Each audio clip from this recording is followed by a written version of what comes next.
Hi, hello, and a very warm welcome to another video. In this video, I'm going to discuss how to develop a new product. If you have clicked on this video, you're probably thinking of developing a new product and you want to do that as soon as possible and bring it to the market.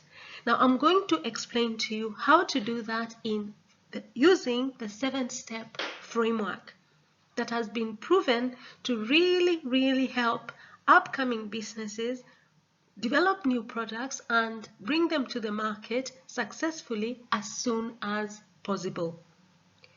New product development is the process of bringing an original product idea to the market, and you can do that using the 7-step framework. Now, let's begin with the first step.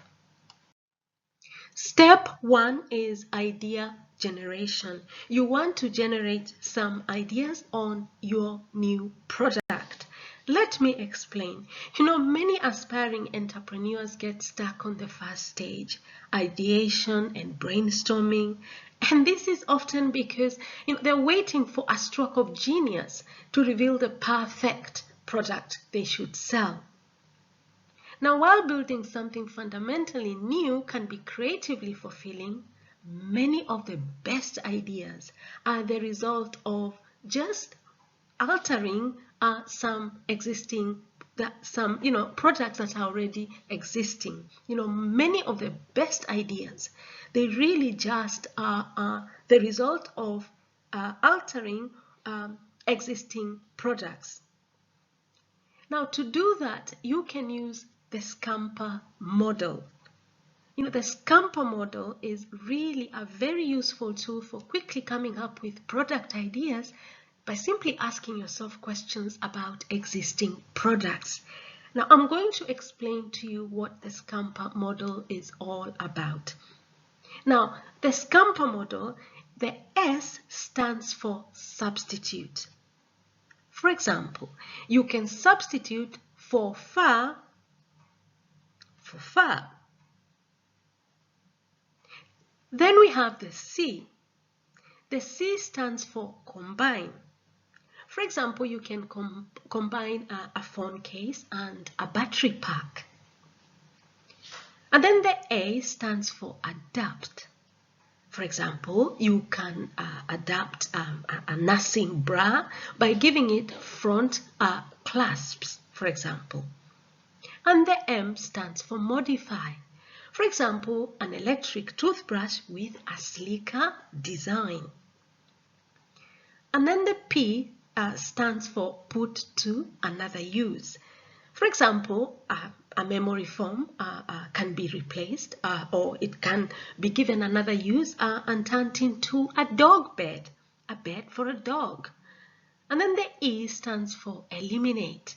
For example, you can get rid of the middleman to sell sunglasses and pass the savings on to consumers. And finally, we have the R. The R stands for reverse or rearrange. For example, a duffel bag that doesn't wrinkle your suit. So by considering these prompts within the Scamper model, you can come up with novel ways to transform existing ideas or even adapt them for a new target audience or problem. Now, let's move on to the second step, and that is research. Let me explain. With your product idea in mind, you may feel inclined to leapfrog ahead to production, but that can become a misstep if you fail to validate your idea first. It is extremely important because product validation ensures you're creating a product people will pay for and that you won't waste time, money, and effort on an idea that won't sell. Now, there are several ways you can validate your ideas. For example, the first one could be by talking about your idea with family and friends. Secondly, you could send out an outline, you could send out an online survey to get feedback from people. Thirdly, you could start a crowdfunding campaign. Fourthly, you could ask for feedback on forums like Reddit, for example. Another way you could validate your idea is by researching market demand using Google Trends. Another way of validating your product is by launching a coming soon page, just to gauge interest through email opt-ins or pre-orders. Now, however you decide to go about validating your idea, it is important to get feedback from a substantial and unbiased audience as to whether they would buy your product.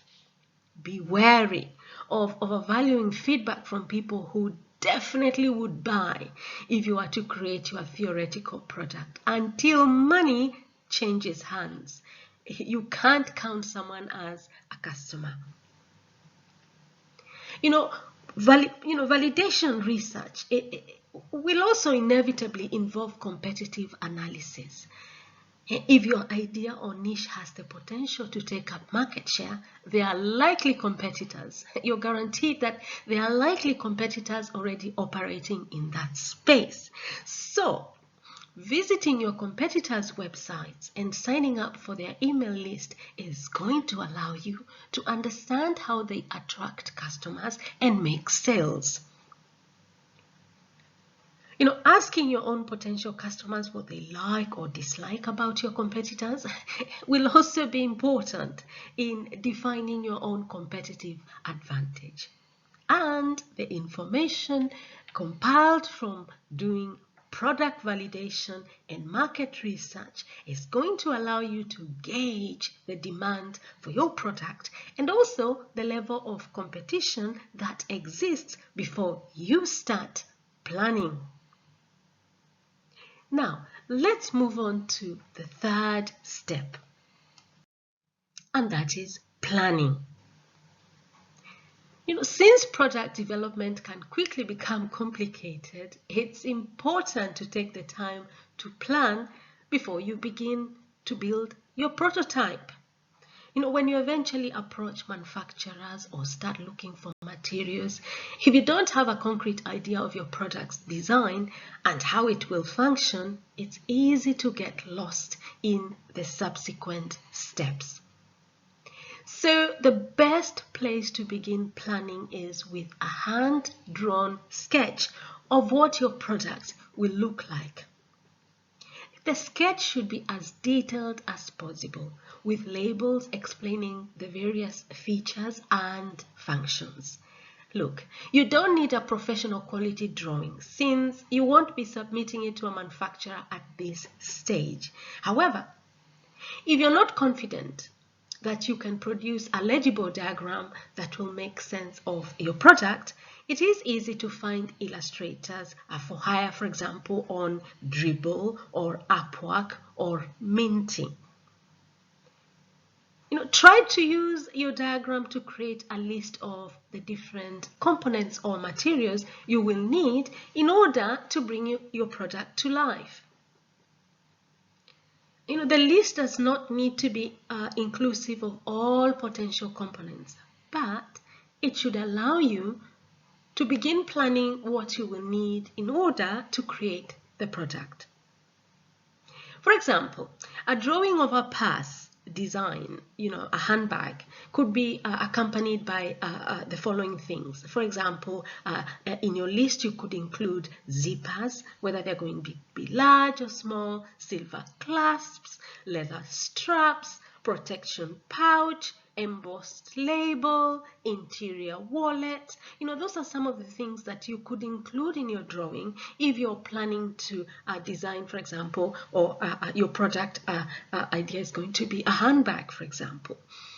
Along with the components, you should also begin to consider the retail price or category your product will fall into. Will the product be an everyday item or for special occasions? Will it use premium materials or be environmentally friendly, for example?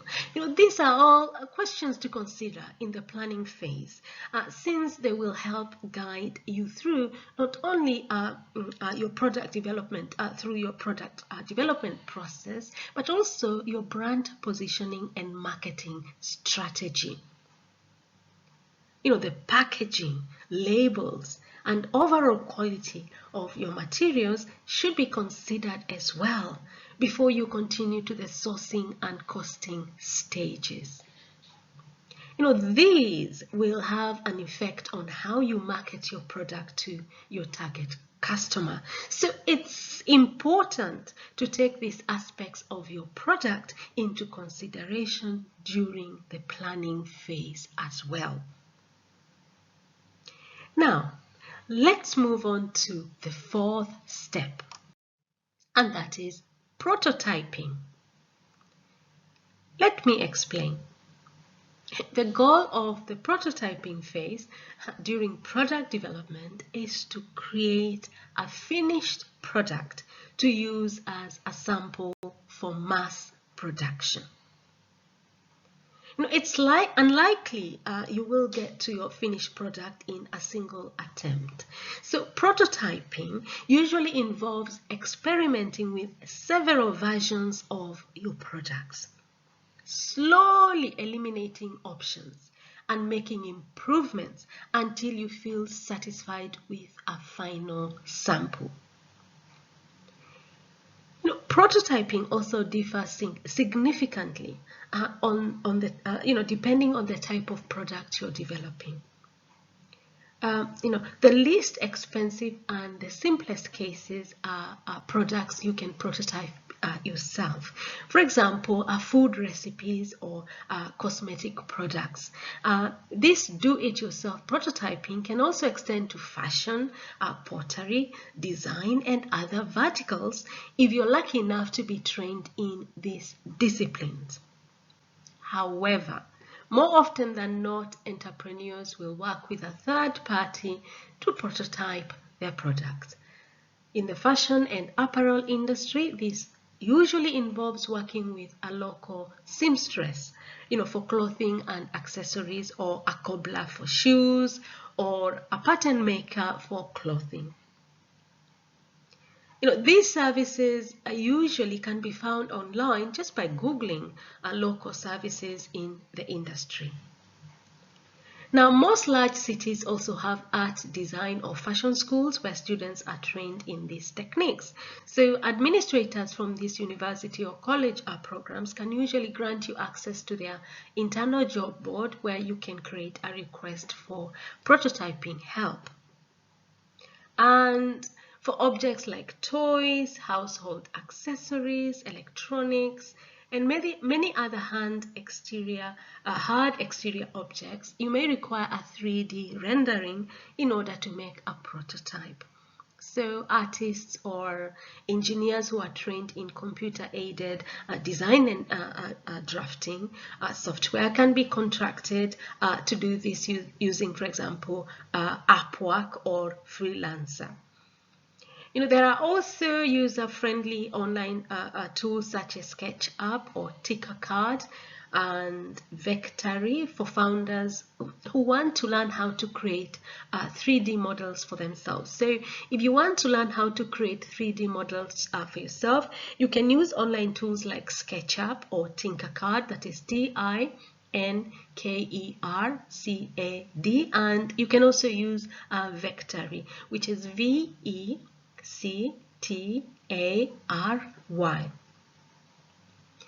To get a 3D design turned into a physical model, makers used to get molds made for each part. Now, molds are typically expensive and involve setup fees for things like tools and dies that are used to cut and shape pieces of plastic and other hard materials. Luckily, with the innovation of 3D printing, designs can be turned into physical samples at a much lower cost with a quicker turnaround time.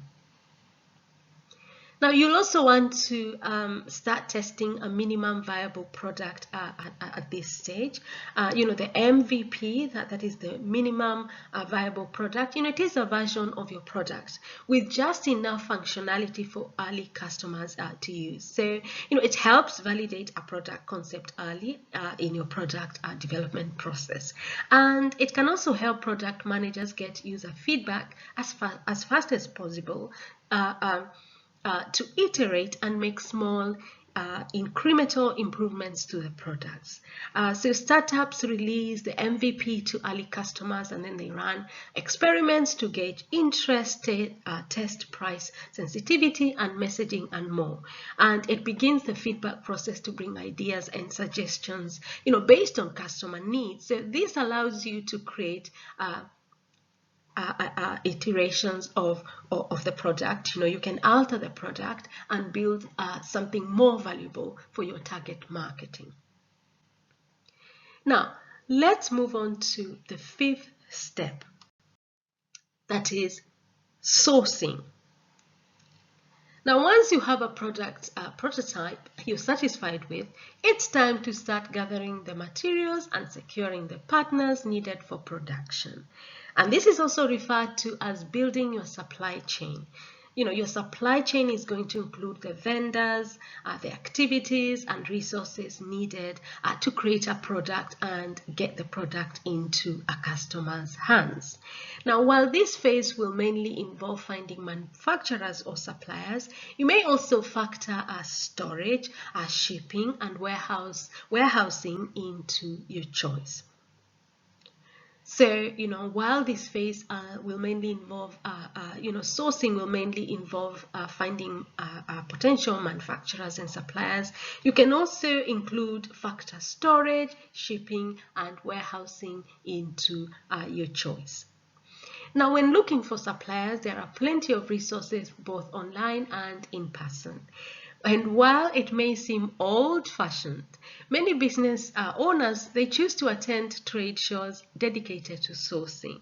Trade shows like, for example, Magic in Las Vegas, they provide the opportunity to meet hundreds of vendors at once, to see, touch, and discuss materials and build a personal relationship with suppliers, which can be valuable when it comes to time to negotiate prices.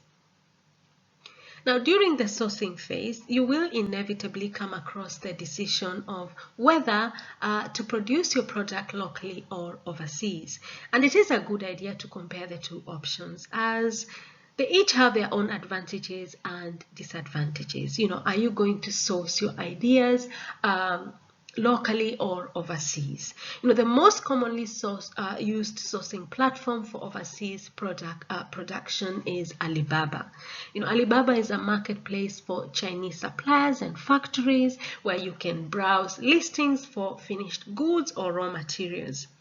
A popular way of using Alibaba to find a manufacturer is just to look for listings with similar products to your own, and then contact the factory to see if they can produce your specific design. Now, let's move on to the sixth step, and that is costing. After research, planning, prototyping, and sourcing is done, you should have a clear picture of what it will cost to produce your product. Costing is a business analysis process where you take all information gathered so far and then you add up what your cost of goods sold will be so that you can determine a retail price and gross margin. So to do this, begin by creating a spreadsheet with each additional cost broken out as a separate line item. This should include all of your raw materials, your factory setup costs, your manufacturing costs, and shipping costs. Remember, it is important to factor in shipping, import fees, and any duties you will need to pay in order to get your final product into the customer's hands. as these fees can have a significant impact on your cost of goods depending on where you are producing the product.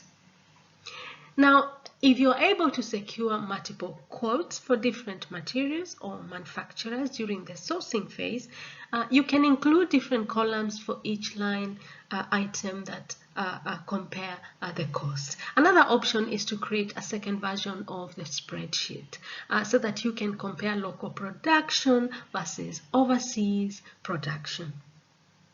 Okay, so once you have your total COGs calculated, COG here standing for cost of goods sold. So once you have your total COGs calculated, then you can come up with a pricing strategy for your product and subtract the COGs from that price to get your potential gross margin or profit on each unit sold.